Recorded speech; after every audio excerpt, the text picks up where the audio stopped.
ആത്മാവ് ബർസഖിയ ലോകത്ത് വളരെ കൃത്യമായി നിലവിലുണ്ട്. അത്തരം മഹാത്മാക്കൾക്ക്, അതാ വിശുദ്ധാത്മാക്കൾ എന്ന ശംസുൽ എപ്പോൾ പറയാറുള്ളത്, അർവാഹ് മുഖദ്ദസ, വിശുദ്ധാത്മാക്കൾ വിശുദ്ധാത്മാക്കൾ എന്ന് പറയും.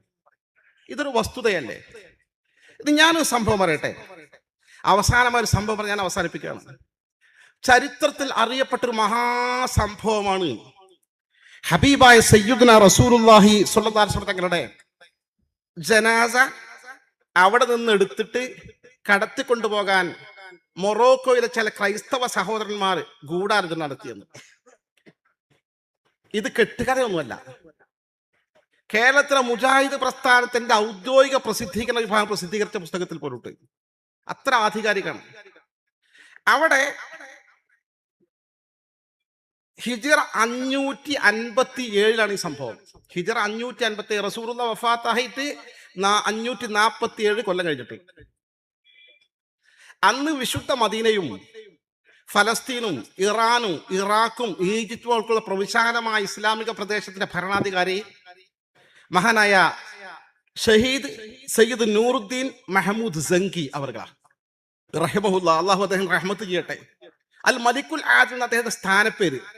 അൽ മലിക്കുൽ ആദിൽ സ്ഥാനപ്പേര് നമ്മൾ ഷംസുലമ സയ്യിദുൽ എന്ന അദ്ദേഹത്തിന്റെ സ്ഥാനം മലിക്കുൽ ആദിൽ, നീതിമാനായ ഭരണാധികാരി സ്ഥാനപ്പേരനെ. വളരെ സൂഫിയായിരുന്നു. കൃത്യമായി ചിട്ടകളോടുകൂടി ദീനീ കാര്യങ്ങളൊക്കെ ചെയ്യുന്ന, കൃത്യമായി തഹജ്ജുദ് ചെയ്യുന്ന വല്ലാത്ത മനുഷ്യനായിരുന്നു. അദ്ദേഹം ഒരു രാത്രി ഒരു സ്വപ്നം കണ്ടു. ആരെയാണ് കണ്ടത്? ഹബീബായ തന്റെ റസൂലുള്ളാഹി സ്വല്ലല്ലാഹു അലൈഹി വസല്ലം തങ്ങളുടെ സ്വപ്നത്തിൽ കണ്ടു. തങ്ങളുടെ സ്വപ്നത്തിൽ കണ്ടപ്പോ തങ്ങൾ അദ്ദേഹത്തിന് കാണിച്ചു കൊടുത്തു. രണ്ടാളുകൾ ഇങ്ങനെ കാണിച്ചു കൊടുത്തു. അൻഖിദ്നി മിൻ ഹാദൈനി റജുലൈൻ അഷ്കറൈൻ, ഈ പിങ്കല വർണ്ണുള്ള രണ്ടാളെ കണ്ടോ നിങ്ങൾ? ഈ രണ്ടാൾ എന്നെ നിങ്ങൾ രക്ഷിക്കണം. ഏകദേശം ചമപ്പ് പറഞ്ഞുള്ള രണ്ടാളുകളാ. അള്ളാഹിന്റെ ആ മഹാനായ ഭരണാധികാരി നൂറുദ്ദീൻ ഷഹീദ് അഹമ്മദ് സങ്കി ഉറക്കുന്നു ഉണർന്നു, വല്ലാത്തൊരാശയമൊക്കെ. അപ്പൊ ഞാനിപ്പോ എന്താ ചെയ്യേണ്ടത്? പിന്നെ അദ്ദേഹം ഓതൊക്കെ ഉണ്ടാക്കി 2 റക്അത്ത് സുന്നസ്കരിച്ച് വീണ്ടും കിടന്നു. സ്വപ്നം വീണ്ടും ആവർത്തിച്ചു. മൂന്നാമതും അദ്ദേഹം ഉണർന്ന് ഓതുണ്ടാക്കി നിസ്കരിച്ച് കിടന്നു. മൂന്നാമത്തും ഇതന്നെ സ്വപ്നം, ഈ രണ്ടാളെ കാണിച്ചു തരണം. പിന്നെ അദ്ദേഹം ഉറങ്ങിയില്ല. നേരെ തന്റെ മന്ത്രി, സ്വാലിഹായ മന്ത്രി ഉണ്ട്, ജമാലുദ്ദീൻ അൽ മൗസലി. ഇത് ചരിത്രത്തിൽ നമുക്ക് എവിടെ സെർച്ച് ചെയ്താലും കിട്ടും. ജമാലുദ്ദീൻ മൗസലിനെ അടിയന്തരമായി വിളിച്ചു വരുത്തി പറഞ്ഞു, ഞാൻ ഇങ്ങനെ സ്വപ്നം കണ്ടിട്ട് നമ്മൾ എന്ത് ചെയ്യണം എന്ന് ചോദിച്ചു. കാരണം റസൂലുള്ളാഹി സ്വല്ലല്ലാഹു അലൈഹി വസല്ലം സ്വപ്നം കണ്ട സത്യം, എന്നെ സ്വപ്നത്തിൽ കണ്ടാൽ അത് യാഥാർത്ഥ്യമാണെന്ന് അഷ്റഫുൽ ഖൽഖ് റസൂലുള്ളാഹി സ്വല്ലല്ലാഹു അലൈഹി വസല്ലം പഠിപ്പിച്ചിട്ടുണ്ട്. അപ്പൊ ഈ കാര്യം ഉണ്ടാവും. മന്ത്രി പറഞ്ഞു, നമുക്ക് വളരെ വേഗം തന്നെ മദീനത്തേക്ക് പോകാം. ആരും കൂടുതൽ അറിയിക്കേണ്ട, അത്യാവശ്യം വേണ്ട ആളുകൾ കൂട്ടിയാൽ മതി, കുറച്ച് കാശ് അധികം കയ്യിൽ വെക്കണം. നമ്മൾ പ്ലാൻ ചെയ്തു. അവർ മദീനയിലേക്ക് പുറപ്പെട്ടു. 16 ദിവസത്തെ യാത്ര കൊണ്ട് അവർ മദീനയിൽ എത്തിച്ചേർന്നത്. മദീന എത്തിച്ചേർന്ന് മന്ത്രിയും രാജാവും മദീന സിയാറത്തിന് വന്നിട്ടുണ്ട്. നാട്ടിലൊക്കെ പ്രചാരമായി ആളുകൾ തടിച്ചുകൂടി. നിസ്കാരം കഴിഞ്ഞിട്ട് മന്ത്രി പറഞ്ഞു, രാജാവ് അത്യാവശ്യം നല്ല കാശ് കൊണ്ട് സിയാറത്തിന് വരുമ്പോൾ എല്ലാവർക്കും കൊടുക്കാൻ മദീനക്കാരെല്ലാവരും സംഘടിപ്പിക്കണം. അടുത്ത വക്കത്തിന് വരുമ്പോൾ എല്ലാവരും വിളിച്ചു കൂട്ടി എല്ലാ ആൾക്കാർക്കും നിസ്കാരം കാശ് ഇങ്ങനെ കൊടുത്തുകൊണ്ടിരുന്നു. രാജാവ് ഈ കാശ് ഇങ്ങനെ കൊടുക്കുമ്പോൾ ആ 2 ആൾക്കാരെ 3 വട്ടം കണ്ടിട്ടുണ്ട്. ശരിക്ക് കാണപ്പോഴും മനസ്സിലിങ്ങനെ കാണുന്നുണ്ട്, ആ ആളുകൾ ഈ കൂട്ടത്തിലുണ്ടോ നോക്കാനാ. എല്ലാ പൈസയും കൊടുത്തു കഴിഞ്ഞു, എല്ലാവരും വാങ്ങി. അങ്ങനത്തെ ഒരാളെ കണ്ടിട്ട് 2 ആളെ കണ്ടിട്ടില്ല. അവസാനം രാജാവ് മന്ത്രിയും ചോദിച്ചു, ഇനി ആരെങ്കിലും കാശ് വാങ്ങാണ്ടോ ചോദിച്ചു.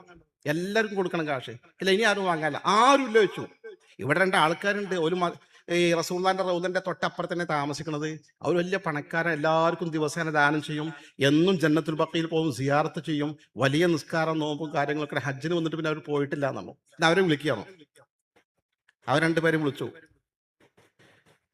ആ വിളിച്ചവരെ കണ്ട മാത്രയിൽ രാജാവിന്റെ കണ്ണുകൾ നനഞ്ഞു. ഇതേ ആളുകളെയാണ് ഹബീബായ റസൂലുള്ളാഹി സ്വല്ലല്ലാഹു അലൈഹി വസല്ലം കാണിച്ചു കൊടുത്തിട്ടുള്ളത്. അവർ ചോദ്യം ചെയ്തു. ആളുകൾ ഇടപെട്ടു, രാജാവെ അവരെ ബുദ്ധിമുട്ടിക്കരുത്, അവർ നല്ല മനുഷ്യരാണ്, അവർക്ക് പൈസ ആവശ്യമില്ലാത്തതുകൊണ്ട് അവർ വരാത്തത്, അവർ നല്ല ഉദാരമതികളാണ്. അവസാനം അവരെ അവിടെ താമസിക്കുന്ന സ്ഥലം തൊട്ടപ്പുറത്ത് പോയി പരിശോധിച്ചു, ഒന്നും കാണല്ല. അവസാനം ഉണ്ടായത് പായ പൊക്കി നോക്കുമ്പോൾ ഒരു വലിയ തുരങ്കം. ഈ തുരങ്കം നേരെ റസൂലുള്ളാഹി സ്വല്ലല്ലാഹു അലൈഹി വസല്ലം റൗദ ഷരീഫിലേക്കാണ്, ഹുജ്റത്തുൻ നബവിയിലേക്കാണ്. ആ ഭൗതിക ശരീരം എടുത്ത് മാറ്റിക്കൊണ്ടു പോകുവാൻ അവർ പറഞ്ഞു. ചോദ്യം ചെയ്തപ്പോ, ഞങ്ങൾ മൊറോക്കോയിൽ നിയോഗിക്കപ്പെട്ട 2 ക്രിസ്ത്യാനികളാണ്, ഹജ്ജിനെന്ന പോലെ വ്യാജേന വന്നതാണ്. ഞങ്ങൾ രാത്രി എന്നും കുറച്ച് ശബ്ദം ഉണ്ടാക്കാത്ത ഉറക്കും, മാസങ്ങളായി. പിറ്റേന്ന് രാവിലെ സിയാറത്തിന് പോകുന്ന വ്യാജനെ കൊണ്ടുപോയി ആ മണ്ണ് ഞങ്ങൾ കീസിലാക്കിയിട്ട് അവിടെ എന്ത് ചെയ്യും, ജന്നത്തുൽ ബഖീലിടും. ഇങ്ങനെ നടത്തിക്കൊണ്ടിരിക്കുകയാണ്. പക്ഷേ ഇക്കഴിഞ്ഞ രാത്രിയിൽ ഞങ്ങൾ കുഴിച്ചുകൊണ്ട് വലിയൊരു പ്രകമ്പനുണ്ടായി. ഏകദേശം ആ സ്ഥലത്തിന്റെ അടുത്തെത്തിയിട്ടുണ്ട്. ഞങ്ങൾ തകർന്നു പോകും തോന്നി. വലിയൊരു മിന്നൽ പിണർ, ആകെ ഭയചകിതരായി. അതിന് തൊട്ടുപിറ്റേ ഇന്നാണ് ഈ സംഭവവികാസങ്ങളൊക്കെ ഉണ്ടാകുന്നത്. രണ്ടാളും ഗളച്ഛേദം നടത്തി. എന്റെ സഹോദരന്മാരെ, ഈ സംഭവം ഇത് നമ്മൾ പറയും താരീഖിന്റെ കിതാബുകൾ മാത്രമാണ് തിരക്കിടില്ല. സാക്ഷാൽ ഇത്തരം കാര്യങ്ങൾ കഥയാണെങ്കിൽ ഒരുവിധം പറ്റുന്ന കഥകളും ചരിത്രവും ഒക്കെ നിഷേധിക്കാൻ കേരള നവത്തുൽ മുജാഹിദീൻ സംസ്ഥാന കമ്മിറ്റി പ്രസിദ്ധീകരിച്ച മദീനയിലും മസ്ജിദുൻ നബവി എന്ന പുസ്തകത്തിൽ വളരെ വ്യക്തമായി കൃത്യമായി ചരിത്രം വിശദമായി എഴുതി വെച്ചിട്ടുണ്ട്. നിഷേധിക്കാൻ സാധിക്കുമോ? ഇതിന്റെ പേജ് നമ്പർ 63 മുതൽ ഏതാനും പേജുകൾ ഈ സംഭവം വിശദമായി പറഞ്ഞിട്ടുണ്ട്. ഞാൻ സമയം ദൈർഘ്യമായി വായിക്കുന്നില്ല. ആർക്കാണ് നിഷേധിക്കാൻ സാധിക്കുക? ഇങ്ങനെ ഹബീബായ സയ്യിദുനാ റസൂലുള്ളാഹി സ്വല്ലല്ലാഹു അലൈഹി വസല്ലം തങ്ങൾ ഇതാ തന്റെ ഭൗതിക ശരീരം നീക്കം ചെയ്യാനുള്ള ഇടപെടൽ നടക്കുന്നതിന്റെ അവസാന ഘട്ടത്തിലാണ്. അത് ഇടപെടേണ്ട രാജാവാണ്. രാജാവിന് നേരിട്ട് വിവരം സ്വപ്നത്തിലൂടെ അറിയിക്കുന്നു. രാജാവ് വരുന്നു, ഇടപെടുന്നു. എന്നോ വഫാത്തായി പോയി 557 ഹിജ്റയിലാണല്ലോ ഇത്. അള്ളാഹുന്റെ ഹബീബ് വഫാത്തായി 5.5 നൂറ്റാണ്ട് കഴിഞ്ഞിട്ട് ഇതാ കൃത്യമായി അഭൗതിക ലോകത്ത് നിന്ന്, മറഞ്ഞ ലോകത്ത് നിന്ന് നേരിട്ട് ഇടപെടുന്നു. ആ കാര്യങ്ങൾ ഇടപെടുകയും കാര്യങ്ങൾ നിർവഹിക്കുകയും ചെയ്യുന്നു. ഇത് നിഷേധിക്കാമായിരുന്നു മുജാഹിദ് പ്രസ്ഥാനം പ്രസിദ്ധീകരിച്ചിട്ടുണ്ടെങ്കിൽ. ഈ പുസ്തകം പ്രസിദ്ധീകരിച്ചത് കൃത്യമായി അതിന്റെ അഡ്രസ് ഞാൻ നിങ്ങൾക്ക് വായിച്ചു തരാം. പ്രസാധകർ KNM book stall, Mujahid centre, Kozhikode 2. വളരെ കൃത്യമായി എഴുതി വെച്ചിട്ടുള്ളത്. ആർക്കാണ് ഇത്ര യാഥാർത്ഥ്യം നിഷേധിക്കാൻ സാധിക്കുക? അല്ലെങ്കിൽ എവിടെ നിന്നാണ് നിങ്ങൾക്ക് ഈ ആശയം കിട്ടിയ? മറഞ്ഞ വഴിക്ക് ഉപകാരം ചെയ്യാൻ അള്ളാഹുവിന് മാത്രമേ സാധിക്കൂ എന്ന ഈ തെറ്റായ ആശയം നിങ്ങൾക്ക് എവിടെ നിന്ന് കിട്ടി? അള്ളാഹുവിന്റെ ആദം നബി അലൈഹിസ്സലാം മുതൽ അഖില പ്രവാചകന്മാരും പഠിപ്പിച്ച ആശയമാണ് ഇബാദത്ത് അള്ളാഹുവിന് മാത്രം. അള്ളാഹു അല്ല, നിങ്ങൾക്ക് ദൈവങ്ങളെ ഇല്ല, അള്ളാഹു മാത്രമാണ് മഅബൂദ്, അള്ളാഹു മാത്രമാണ് ഇലാഹി എന്ന്. ഇത് ലോകത്ത് മാറ്റമില്ലാത്ത ആദർശമാണ്. ശരീഅത്തിൽ മാറ്റങ്ങൾ വന്നിട്ട് ഓരോ നബിമാരെ കാലത്ത് ചില്ലറ മാറ്റങ്ങൾ വന്നിട്ടുണ്ട്. എന്നാൽ തൗഹീദിന്റെ വിഷയത്തിൽ മാറ്റമില്ല.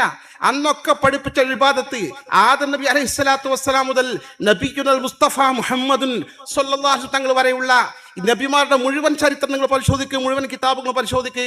അതിനുശേഷം നൂറ്റാണ്ടുകളെ മുസ്ലിം ലോക ചരിത്രത്തിന്റെ കിതാബുകൾ പരിശോധിച്ച് നോക്കി.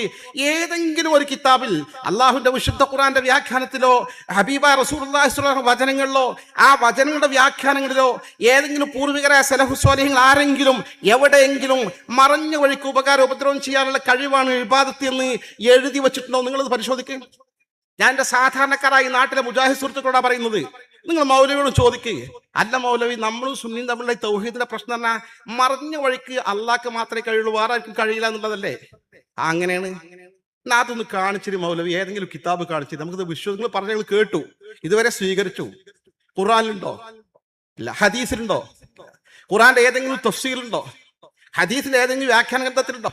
സ്വഹാബാക്കൾ ആരെങ്കിലും പറഞ്ഞിട്ടുണ്ടോ?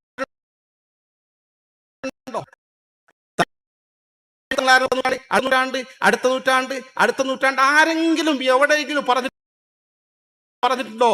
ഒന്ന് തെളിവ് തന്നെ പറഞ്ഞു നോക്കൂ. തെളിവ് തരാൻ കഴിയില്ല. ലോക ചരിത്രത്തിൽ ആദ്യമായി ഇങ്ങനെ അർത്ഥകൽപ്പന ഇബാദത്ത് നടത്തിയത്, മറഞ്ഞ വഴിക്ക് ഉപകാരം ചെയ്യാനുള്ള കഴിവാണെന്ന് പഠിപ്പിച്ചത് റഷീദ് റിള എന്ന് പറയുന്ന പണ്ഡിതനാണ്. അദ്ദേഹം മുജാഹിദ് ഉണ്ടായത് 1930 അദ്ദേഹം മരണപ്പെട്ടു പോയത് റഷീദ് റിള. എന്നാ യഥാർത്ഥ മൗലവിയല്ല. ഇവിടുത്തെ മുജാഹിദ് യഥാർത്ഥ മൗലവിമാരാണ്. ഇത് ബ്രിട്ടീഷുകാരുടെ ചാരനായിരുന്നു ഇസ്ലാമിനെ നശിപ്പിക്കാൻ എന്ന് ചരിത്രം മുഴുവൻ രേഖപ്പെടുത്തി വെച്ച റഷീദ് റിള എന്ന് പറയുന്ന വ്യക്തിയാണ് ഇങ്ങനെ തെറ്റായ ഒരു സംഭവം ഇബാദത്തിന് അർത്ഥകൽപ്പന നടത്തിയത്. ഞാൻ പറയട്ടെ, ലോക മുസ്ലിം സമൂഹത്തിന്റെ ചരിത്രത്തിൽ അബുൽ ബശർ ആദം അലൈഹിസ്സലാത്തു വസ്സലാം മുതൽ നബിയുൽ മുസ്തഫ മുഹമ്മദുൻ സ്വല്ലല്ലാഹു അലൈഹി വസല്ലം വരെയുള്ള ഏതെങ്കിലും നബിമാരുടെ കാലത്ത് ഇബാദത്തിൽ ഇങ്ങനെ ഒരു അർത്ഥകൽപ്പന നടത്തിയിട്ടുണ്ടോ? മറഞ്ഞ വഴിക്ക് ഉപകാര ഉപദ്രവം ചെയ്യാനുള്ള കഴിവാണ് ഇബാദത്ത് എന്ന്? വേണ്ട. അള്ളാഹിന്റെ റസൂലിന് ശേഷം ഈ റഷീദ് റിള എന്ന കേവലം ഒരു 65 അല്ലെങ്കിൽ 100 കൊല്ലം മാത്രം 90 കൊല്ലം മാത്രം മരണപ്പെട്ടു പോയ ബ്രിട്ടീഷുകാരുടെ ചാരനെന്ന് ചരിത്രകാരന്മാർ രേഖപ്പെടുത്തി വെച്ച മുജാഹിദ് പ്രസ്ഥാനം പോലെ പുസ്തകങ്ങൾ പുതുതായി എഴുതി വെച്ച പുസ്തകങ്ങൾ എഴുതി വെച്ച മുസ്ലിം വിരുദ്ധനായ റഷീദിനെതിരെയല്ലാതെ ഇസ്ലാമിക ചരിത്രത്തിൽ ആരെങ്കിലും എവിടെയെങ്കിലും മറഞ്ഞ വഴിക്ക് ഉപകാര ഉപദ്രവം ചെയ്യാനുള്ള കഴിവാണ് ഇലാഹാക്കൽ, ദൈവമാക്കൽ, അള്ളാഹുവാക്കൽ എന്നൊരു അർത്ഥകൽപ്പന എവിടെയെങ്കിലും എഴുതി വെച്ചതായി തെളിയിക്കാൻ ആർക്കെങ്കിലും സാധിക്കോ? എന്നും കൊണ്ടുവരാൻ സർവാത്മന സ്വീകരിക്കും. ആ ഒരു വെല്ലുവിളിയായി നമ്മൾ ഏറ്റെടുക്കുന്നു. അങ്ങനെ കൊണ്ടുവരാണെങ്കിൽ നമുക്ക് മുജാഹിദ് പ്രസ്ഥാനത്തിന്റെ അസ്തിത്വം അംഗീകരിക്കാൻ കഴിയും. പക്ഷെ ഈ ഒരു വ്യാജമായ അർത്ഥം ഈ തൗഹീദിന്റെ വചനത്തിന് നൽകിയിട്ട് ഇബാദത്തിന് കൊടുത്തിട്ട് ഈ പാവപ്പെട്ട മുസ്ലിം ജനസഞ്ചയത്തെ വഞ്ചിച്ചുകൊണ്ട് മഹാത്മാക്കളുടെ ബന്ധം അറുത്തുമാറ്റി വെറും ആത്മീയമായി വറ്റി വരണ്ടു പോയ സാധാരണ മുസ്ലിങ്ങളായി ജീവിച്ച് മഹാത്മാക്കളെ കുറ്റപ്പെടുത്തി മുന്നോട്ട് പോകുന്ന ഈ അവസ്ഥാവിശേഷത്തിൽ ഈ പാവപ്പെട്ട സമൂഹത്തെ മോചിപ്പിക്കാൻ ആവശ്യമായി നിങ്ങൾ ചെയ്യണം. ഇല്ലെങ്കിൽ മൗലവിമാർ ഇന്നല്ലെങ്കിൽ നാളെ അള്ളാഹുവിന്റെ മുമ്പിൽ ചോദ്യം ചെയ്യപ്പെടും, ഉറപ്പ്.